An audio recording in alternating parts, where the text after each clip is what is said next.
Anyway, I can't make videos with like looking crazy. It's not gonna work out for me. Not now, not then, not ever. Anyways, let's see what this is looking like. Yes, we should have a little halo light. Yes, we should have a lot of different material. You want to send it to me? Ask for my Venmo. I got you, because I don't use Cash App.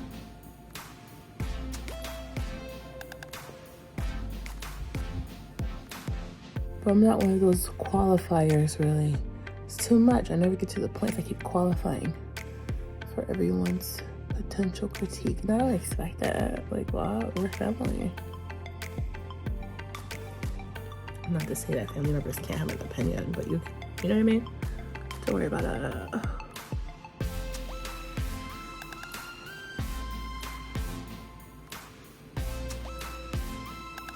Anyway, this might qualify as a get ready with me, but your girl's not gonna do her hair because it's late.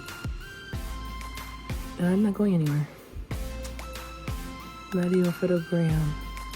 Not even for the tube.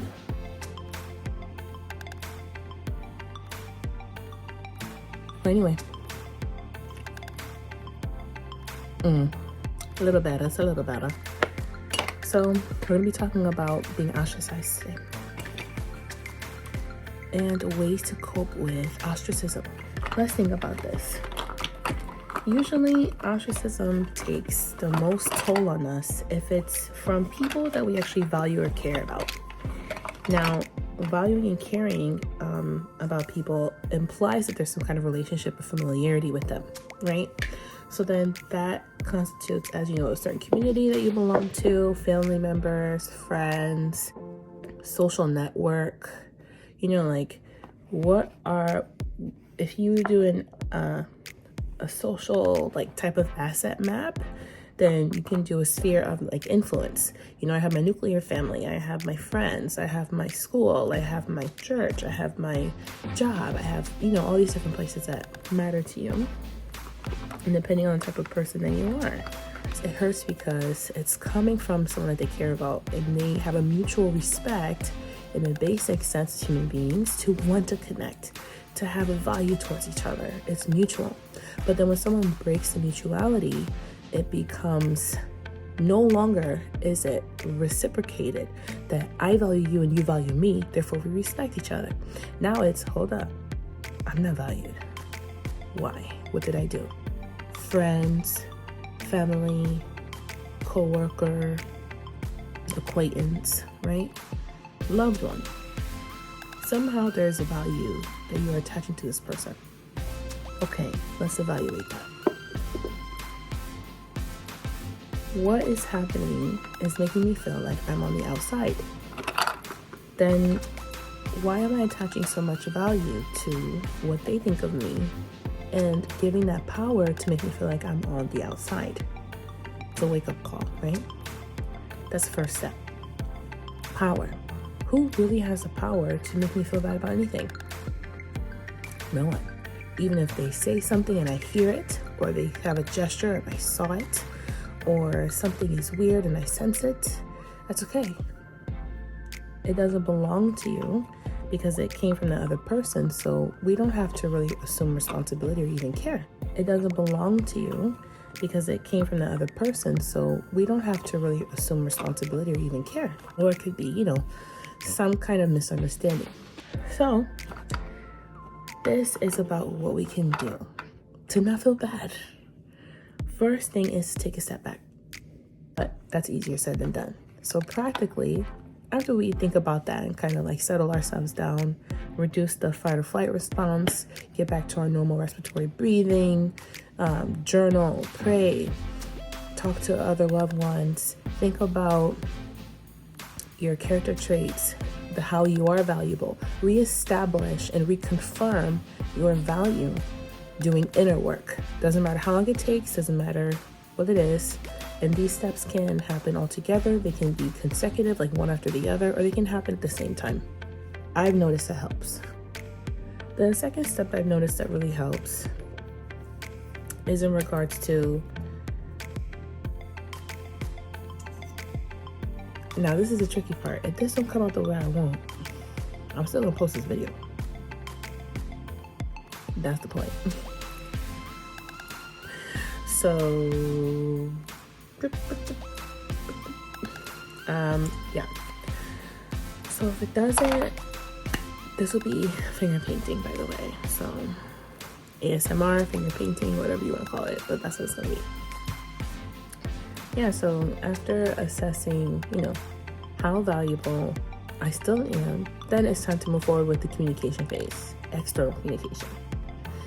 Meaning like conflict resolution or whatever this is. Like, let's clear it up. What happened here?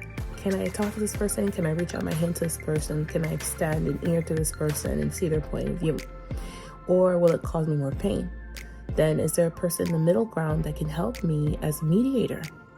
Or is it something that I really just have to cast my anxieties onto God and let God resolve it for me? So according to your situation, you can follow those steps to just move forward in general. Now, why would she say this without blending? I don't know. How she gonna blend this? It's so light. I don't know. I think I should just go to a casting call or something for Avatar, but the Ebonic version of it, or the Cape Verdean derivative. This looks a little tribal, but I'm into it. Moving forward is a really good tool that's been given to all of us. Moving forward comes jam-packed with so many social tools, vitamins, resources, whatever makes you feel healthy.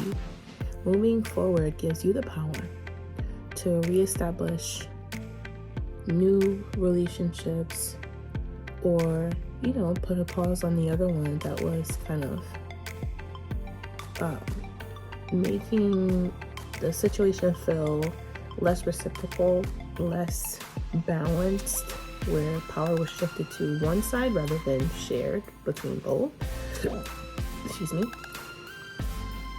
Because you are valuable. And you don't have to worry so much about what people think.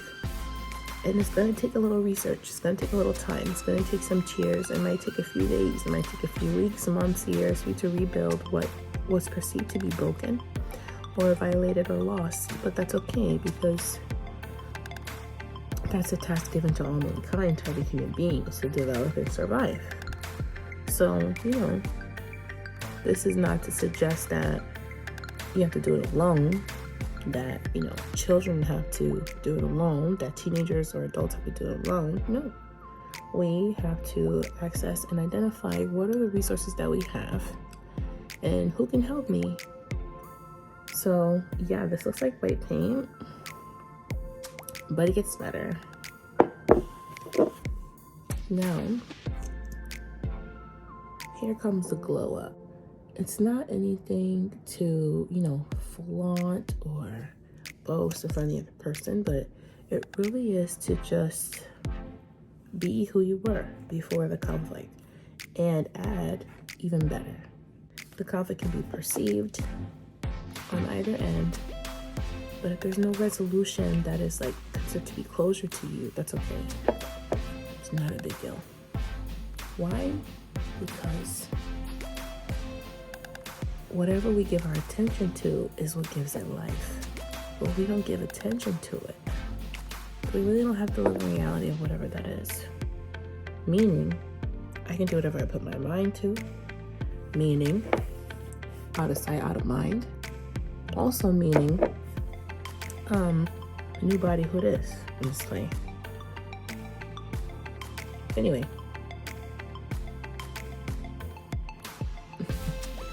I feel like I have to blend this now because that's what this started with this video, so I'm not going anywhere. That's the funny part. This is just tapping on my face with colors. Paraben and sulfate free, so I feel no guilt about this in any way, shape, or form. But yeah, I bet you're interested in seeing what this is gonna look like, huh? It'll be nice, but probably won't be as nice as yours, but it's there, okay? It's gonna be nice. Yeah. don't worry so much. Everything will be fine. At the end of the day, you have yourself as your biggest advocate and your creator, the one who made you. So I believe in God. So that means I'm always going to have a foundation to lean on and something to keep me grounded and to make me understand that this is not the end, to get me to that realization closer and faster and even stronger than someone who might not have any kind of spiritual background or belief. Yeah, it'll be okay. You're gonna need some transitions. Imagine if I do the transitions right now. Just be like, and it's done. But it's not. I tap some more. Tap some more. Anyway, don't worry about it. It's okay. At the end of the day, you have yourself, your creator, the ones who love you, the ones who are still engaging in conversations with you, including you, not excluding you. And it's not to say that you have to go after other people to feel whole. It's more to say that doing the inner work is what makes it so much more enjoyable when you go through hardships. It doesn't have to always be devastating. You know what I mean? So what did this makeup accomplish? Not what you thought it was gonna do. I wonder if this was too light at this time. No, because I know I have a lighter one. Nope, it was the lightest one. So, yeah.